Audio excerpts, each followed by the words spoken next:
رات کی گھڑی آئی تو زینب سلام اللہ علیہ نے دیکھا کہ زین العابدین کے آنسو نہیں تھمتے اور ان کو غشی پہ غشی آتی ہے، تو وہ آگے بڑھ کے ان کو اپنی آغوش میں سمیٹتی ہیں اور کہا زین العابدین کیا ہوا؟ کہا کہ پھپھو جان اگر ہو سکے تو بابا کا سر کچھ دیر کے لیے میری گود میں نہیں آ سکتا ہے۔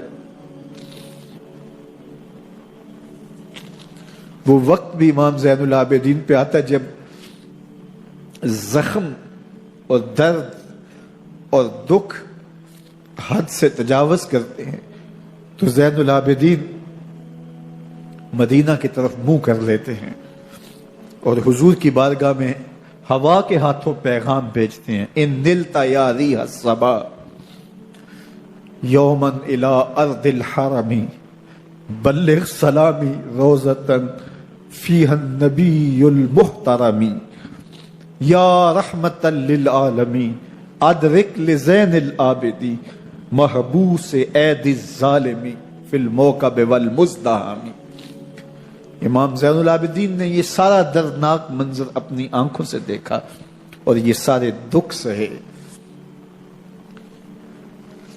امام زہری کہتے ہیں کہ ولید کے زمانے میں دوبارہ امام زین العابدین کو پکڑ لیا گیا اور ان کے ہاتھوں میں دوبارہ ہتھ کڑیاں اور پاؤں میں بیڑیاں ڈال دی گئیں۔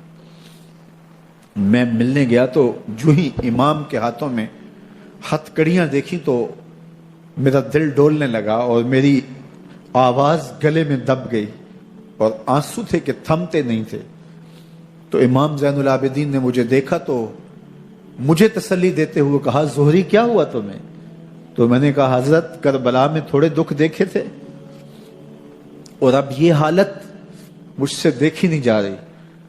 تو امام زین العابدین نے ان زنجیروں کو اور ان ہتھ کڑیوں کو جن سے آپ جکڑے گئے تھے جھٹکا دیا، لوہے کی زنجیریں ٹوٹ گئیں۔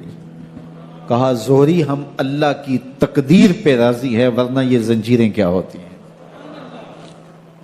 امام زین العابدین کو اللہ نے عزتوں سے نوازا تھا، ہر دور کے حاکم وقت ڈرتے تھے اور ان کی عزت سے حسد کرتے تھے۔ ولید بن عبد الملک بنو امیہ کا بڑا تگڑا حکمران گزرا ہے۔ ایک دن طواف کرتے کرتے حجر اسود کے سامنے آیا اور اس کے دل میں آیا کہ میں حجر اسود کو بوسہ کروں، لیکن رش اتنا تھا کہ آگے بڑھنے کی ہمت نہ ہوئی اور پیچھے ہٹ کے کھڑا ہو گیا کہ رش کم ہوتا ہے تو میں حجر اسود کو چومتا ہوں۔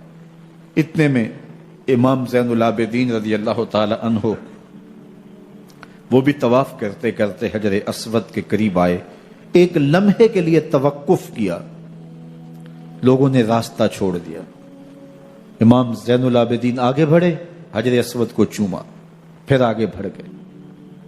ولید بن عبد الملک کو بڑا غصہ آیا کہ لوگوں نے میرے لیے تو راہیں نہیں چھوڑی اور زین العابدین کے لیے راہیں چھوڑ دی ہیں۔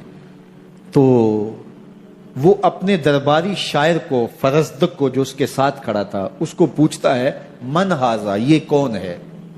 حالانکہ اسے پتا تھا یہ امام زین العابدین ہے۔ بعض اوقات سوال تفہیم کے لیے کیا جاتا ہے، سمجھنے کے لیے کیا جاتا ہے، اور بعض اوقات سوال تحقیر کے لیے کیا جاتا ہے۔ جس طرح کسی شخص کو آپ پسند نہ کرتے ہو اور وہ کوئی کام کرے تو آپ کہتے ہیں یہ کون ہے، یہ کون ہے؟ تو اس نے کہا من ھذا، یہ کون ہے؟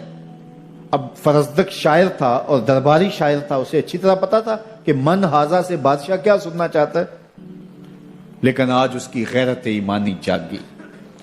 بادشاہ نے کہا من ھذا، یہ کون ہے؟ تو فرزدق نے بادشاہ کی آنکھوں میں آنکھیں ڈال کے کہا بادشاہ تو نہیں جانتا یہ کون ہے؟ اس کو تو بطحا کے سنگ ریزے بھی جانتے ہیں، اس کو تو زمین والے بھی جانتے ہیں، آسمان کے فرشتے بھی جانتے ہیں۔ یہ فاطمہ کا بیٹا ہے، یہ علی کا شہزادہ